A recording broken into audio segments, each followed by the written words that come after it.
Hi, my name is Miss Hill. I am the Director of College Placement and Academic Services at Fork Union Military Academy.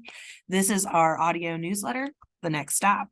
It will come out monthly and address different topics, information that is important from our department for cadet and cadet families to know about their post-high school plans, essentially the next stop.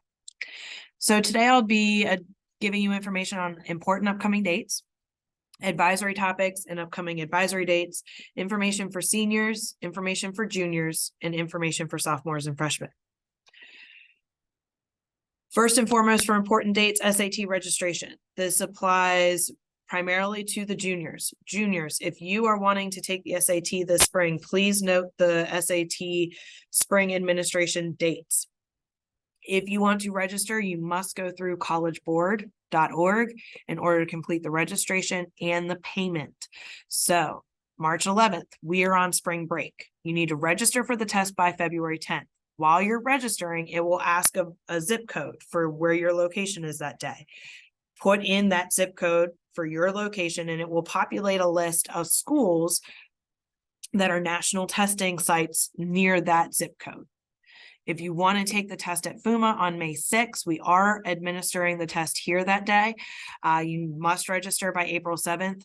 Just note we are a national testing site. So any surrounding students around us who would like to take the test here are able to register here. So it's not just offered and only offered to FUMA cadets. We are a national testing site. If you want your cadet to take the test that day, please make sure you register no later than April 7th. June 3rd is the last spring offering. We will be on summer break. Again, when you're registering, put in the zip code of your location for that day. It will populate the testing sites near you and you can register to take the test there. We will be administering the ASVAB test again this spring. It will be on Friday, April 14th. This is the military entrance exam. So if you are even have the slight possibility of thinking you want to go the enlistment route, then you would need to make sure you register to take this test. It is free, does not cost anything, gives you a score to have in your back pocket, so to say. If you want to register, please make sure you email Miss White at whiter@fuma.org in order to make sure you register for the test. Please make sure you sign up no later than Friday, March 31st. For senior families, senior awards are going to be on June 1st. It's usually in the evening. The time is still to be determined. And graduation, if you're making hotel and travel arrangements, graduation is June 2nd at 10 a.m. Advisory. The College Placement and Academic Services Department presents different topics related to post-high school plans to the Corps of Cadets every other Friday for 30 minutes from 10:30 to 11 in the chapel.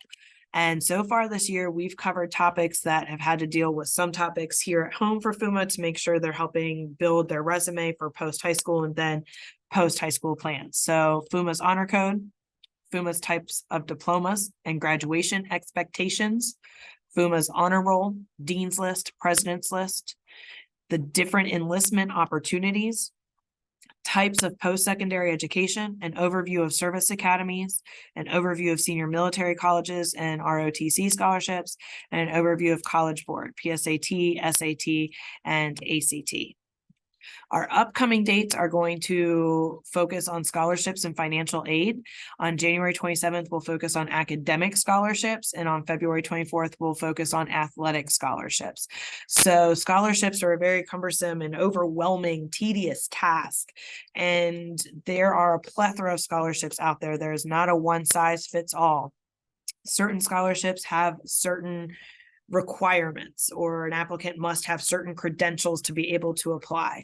Big Future has created a option where they have a scholarship match. You go in, you put your the credentials that you have in, and it will populate a list of what scholarships your credentials match to in order to cut down on that research time needing to find scholarships.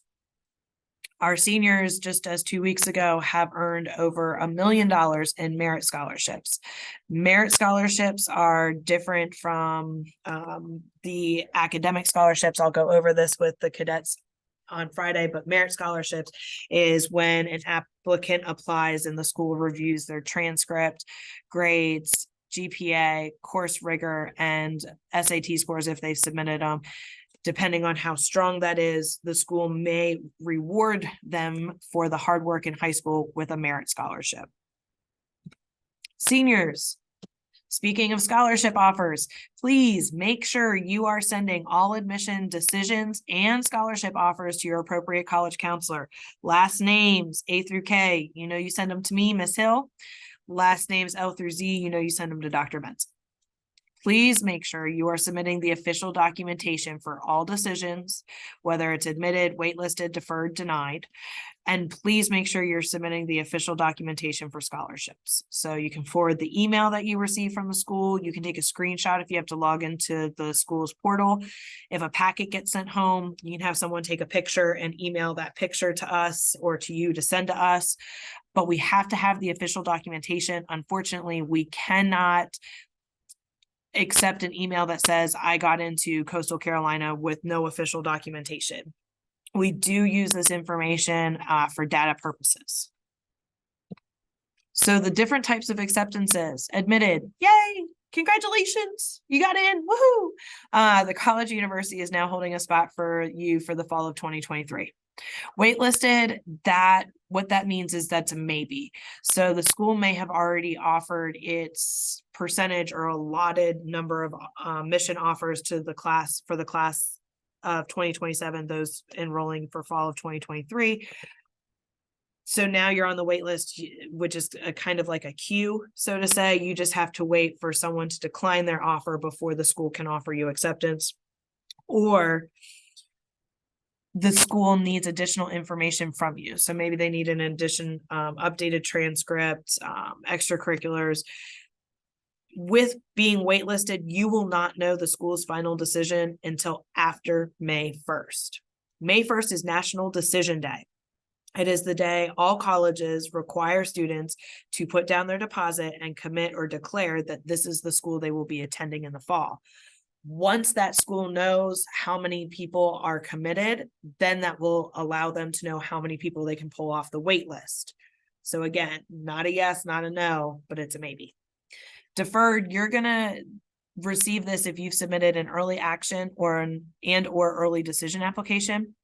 What this means is the college or university sat down, looked at your college within the early action, early decision pool. They want to review it again in a little bit of a larger pool. So they are now deferring your application to the regular decision application pool and will look at your application again a second time with the regular decisions. There is the unfortunate notification of being denied, which means that the college or university will not be offering you a spot for the fall of 2023.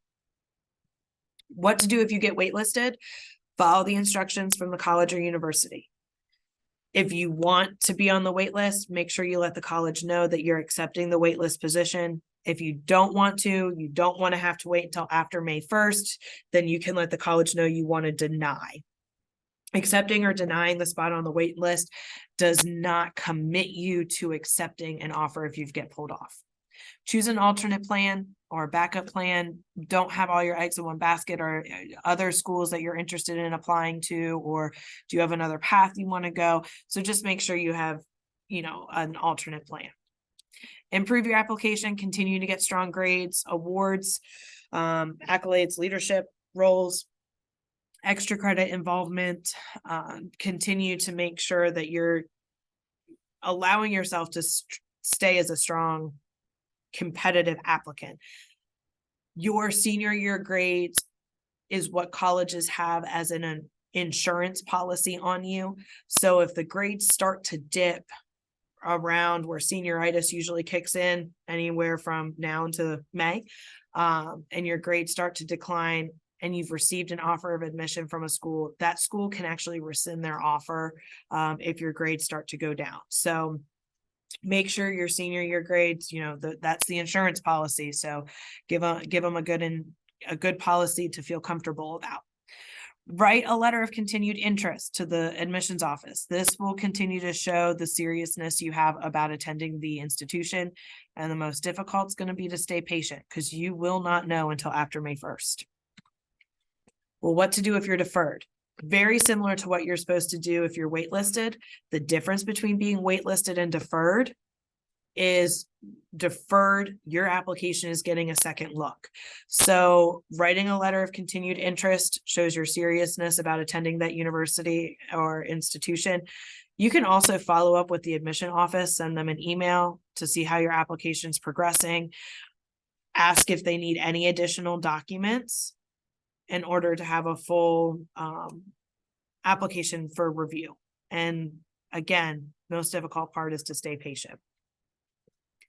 Some resources, if the unfortunate news comes of being denied, whether it is for yourself or a friend, I have some articles here that can provide some insight on how to help with that information. First article is dealing with college admission disappointment. This is an article published in Forbes, how to handle the disappointment of the college admission process for and decision for, the cadet, or maybe a cadet got in and his friend applied to the same place and he didn't get in. So how do you deal with that? How do you handle that? And the second resource I provide is the #1 reasons many colleges don't admit you. What you'll find out from that article is that there usually isn't much of a rhyme or reason as to why colleges say yes or say no. Juniors, we are offering our junior workshop this spring. It will run during terms 4 and 5. It is set to begin on Monday, February 20th.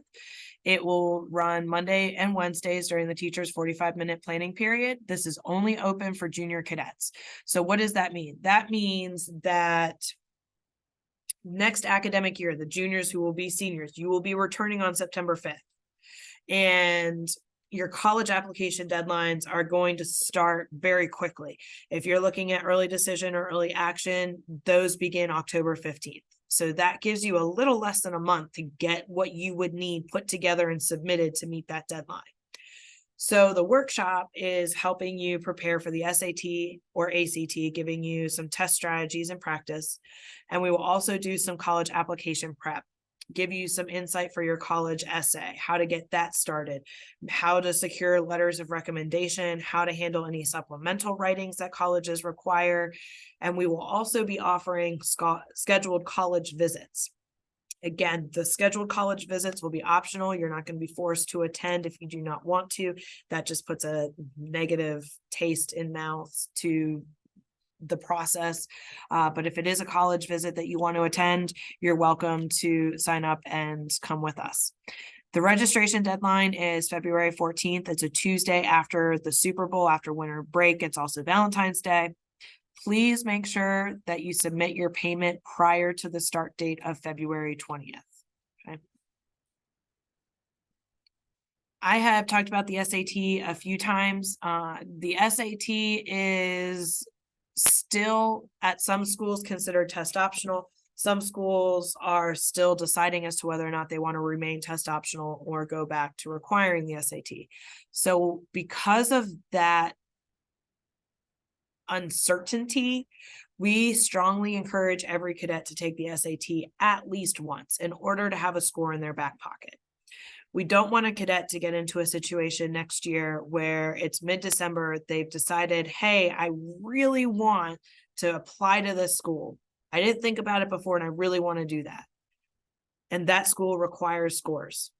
If the student doesn't have scores to submit, he may not be able to submit his application. It may not be able to be reviewed by the admission because he'll be missing that requirement.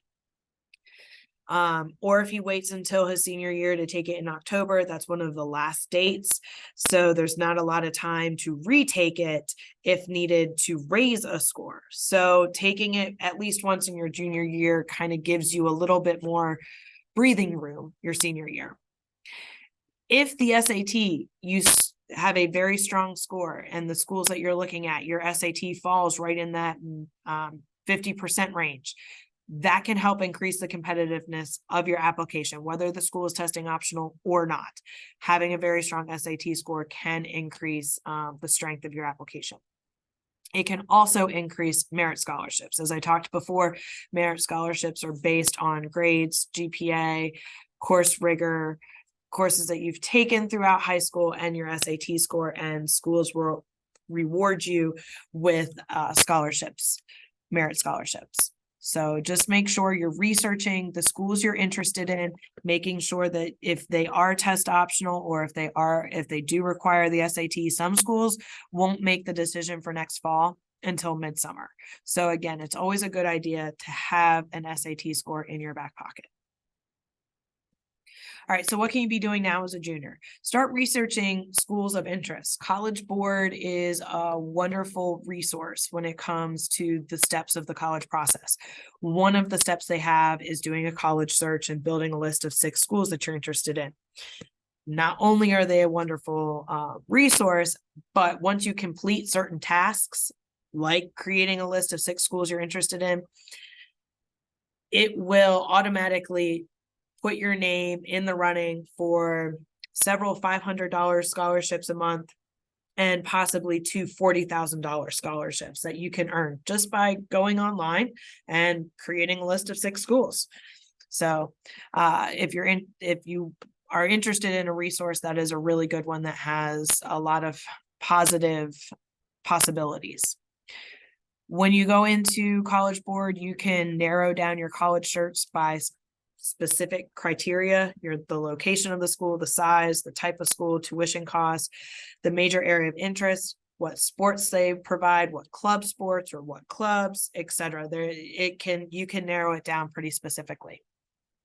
Sign up for the junior workshop if you haven't already, or you don't have to if you don't want to. It is optional because it is a $250 additional fee. Think about the areas of major interest that you want to study. Does the school offer it as a major and a minor? Does the school allow you to double major and minor? Does the school, those are things that you want to look at. Every school has its own rules and own academic structure. So you're going to want to make sure that something that you're researching matches what you're looking for.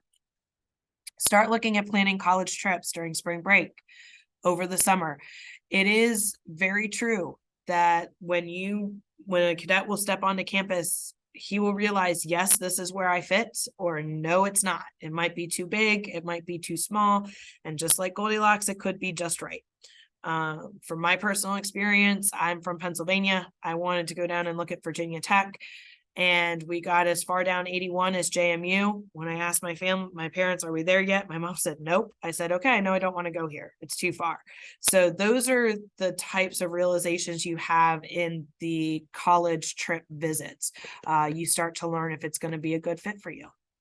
Make sure you discuss finances and if there's a tuition ceiling. Tuition is a huge factor in a college search, and tuition is a huge consideration for students and families. So that's definitely a conversation that you want to have sooner rather than later.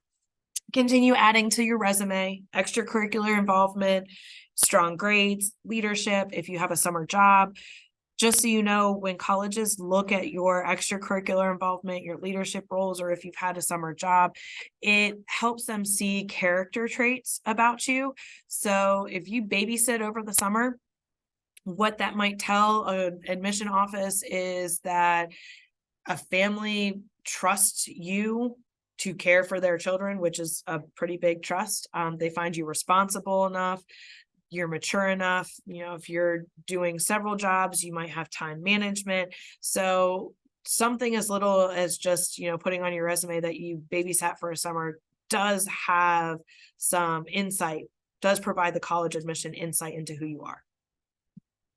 Sophomores and freshmen, what can you be doing? Please make sure you're continuing to earn strong grades. A's and B's are ideal. I know some courses are a little bit more difficult. Fight for that good grade. Do everything you can. Your cumulative GPA, overall GPA, is impacted most by your freshman and sophomore courses. You cannot recover your GPA the way that people think they can during your senior year.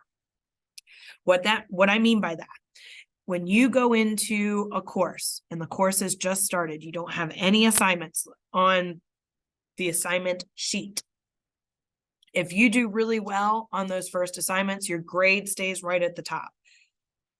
If you do really poorly on those first few assignments, you know your grade just drops like cement in water, okay? Goes straight to the bottom very quickly. And as that assignment list continues to build, it is more and more difficult to bring your grade up. Consider your transcript like your assignment sheet in a class. Each grade you take in your freshman, sophomore, junior, senior year is adding points to your GPA. So if you get a D in the class, you're only getting 1 out of 4 points. If you get an F in a class, you're only getting 0 out of 4 points. And so your GPA is an overall grade point average of every course that you have taken. So make sure you're setting yourself up, giving yourself a strong foundation, getting those A's and B's. You want to look at being involved in extracurricular activities or sports. Try working towards leadership roles, possible summer jobs. Just like I said, for the juniors, it does provide a lot of insight into character traits for the admissions departments. And pay attention to courses and projects that you find most interesting. It can help you understand what might be a better major area of interest for you post high school. That is what I have for you for this newsletter of The Next Stop. The next one will come out in February. If you have any questions, please feel free to reach out to me. My email is hillk@fuma.org. If I'm your counselor, please reach out to me. If Dr. Benson is your academic advisor, cadet last names, grades 9 through 12, L through Z, please reach out to him. Thank you so much. I hope everyone has a wonderful weekend, and I will see you all soon.